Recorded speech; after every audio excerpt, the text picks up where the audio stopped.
Bonjour les amis et bienvenue chez Canada Auto. Pour le premier véhicule chez Volvo, on va commencer avec le C40. On va parler des motorisations, on va parler des options qui s'offrent à nous et du prix. Si vous voulez voir d'autres modèles de la marque Volvo ou d'autres marques, n'hésitez pas à vous abonner et de les suggérer dans les commentaires. Ça me fera plaisir de les partager avec vous. Sans plus tarder, on commence le tour autour du C40. À tout de suite. Donc, grâce à sa calandre qui est toute fermée, on remarquera que le véhicule est électrique. Donc, le logo Volvo avec des petites modifications et puis la luminosité, c'est la signature lumineuse de Volvo. On l'a vu quand on a fait le tour de la gamme. Je vous le mettrai en haut de cette vidéo si vous voulez voir tous les modèles qui s'offrent à nous pour choisir lequel vous souhaiterez qu'on détaille ensemble. Donc là, c'est concernant l'avant. Il y a du plastique un peu en bas et du noir brillant ici qui ne serait pas remarquable si la voiture était un peu plus foncée. Alors, une vue de profil. Voici notre véhicule vue de profil. Très jolie coupe. On a la coque du rétroviseur qui est en noir brillant et les jantes qui sont en deux coloris. Donc on a du chrome ainsi que du noir. Elles sont très renfermées, donc elles ne laissent pas trop apparaître l'étrier de frein et puis le disque. Cela aussi est un deuxième signe que le véhicule est électrique. La taille de ces dernières, c'est des 19 pouces. On a l'insertion du clignotant à l'intérieur de la coque du rétroviseur et pas de caméra en dessous. À l'avant, on ne l'avait pas mentionné, il y a des détecteurs d'obstacles mais pas de caméra également. On remarque qu'il y a beaucoup de plastique en bas de la voiture. C'est peut-être dû à la finition. Quand on parlera des prix, vous allez voir la différence entre les différentes finitions.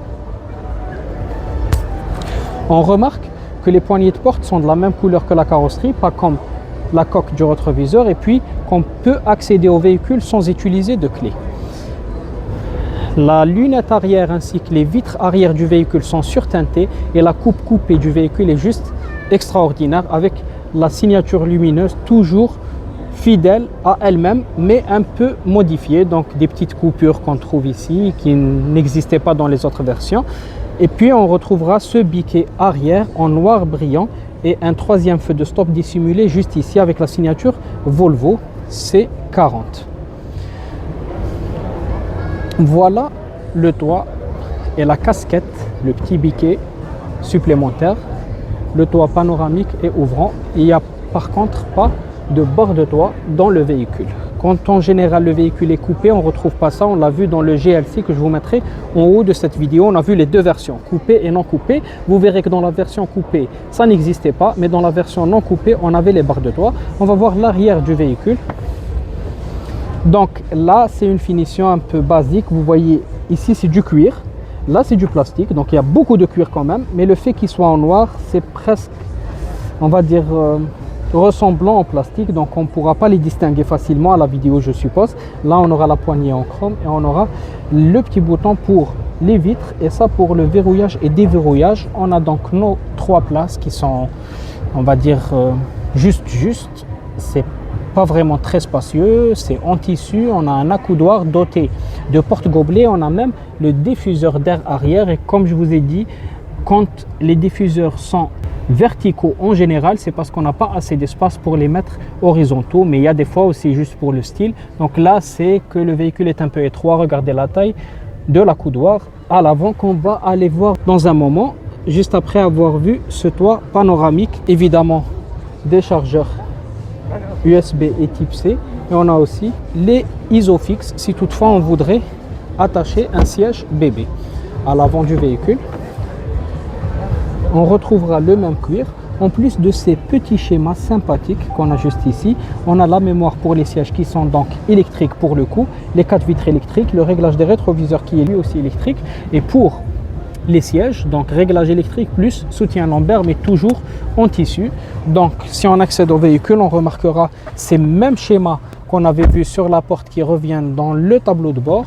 Beaucoup de plastique dans la voiture. On a du piano black qui entoure notre écran où on pourra voir la caméra, on pourra régler notre climatisation car comme vous le voyez, il n'y a pas beaucoup de boutons pour ce faire, la radio, etc. Ici, on pourra régler tout ça. Les diffuseurs d'air comme à l'arrière, donc peut-être que c'est fait exprès, c'est pas à cause du véhicule qui est un peu étroit, il voulait les mettre verticaux. Et puis notre sympathique cockpit virtuel avec un volant gainé de cuir sur piqûre en noir. On a des touches au volant qui nous permettent de commander ce petit écran avec évidemment régulateur, limitateur de vitesse, ne pas quitter la trajectoire, répondre au téléphone parce qu'elle est dotée du Bluetooth, beaucoup d'airbags dans le véhicule. Et puis en haut, on retrouvera de la lumière aussi digitale. Tout le monde a appris à le faire maintenant. Voilà, je peux changer l'intensité. Et le toit n'est pas ouvrant, donc juste panoramique, donc on n'a pas de bouton pour le toit. On a ici le petit miroir de courtoisie avec la lumière et puis le petit accoudoir dont je vous avais parlé tout à l'heure, qui n'est pas très grand, juste ce qu'il faut. Donc on aura du rangement à l'intérieur, évidemment, un second rangement ici. On aura des portes gobelets entourées de piano black, pour ça c'est pas mal. On pourra même charger notre téléphone sans utiliser de fil, donc wireless. Et on aura des chargeurs type C, le pommeau de vitesse qui est malheureusement en plastique, mais entouré de piano black. Voilà concernant l'intérieur du véhicule. Les pédales, quant à elles, ne sont pas en chrome comme vous pouvez le remarquer. Concernant les motorisations, le véhicule a une autonomie allant de 410 km et atteignant les 478 km. Si c'est une 4 roues motrices, ça sera 410 km d'autonomie. Si ça ne sera pas une traction intégrale, donc juste 2 roues motrices, ça sera 478 km.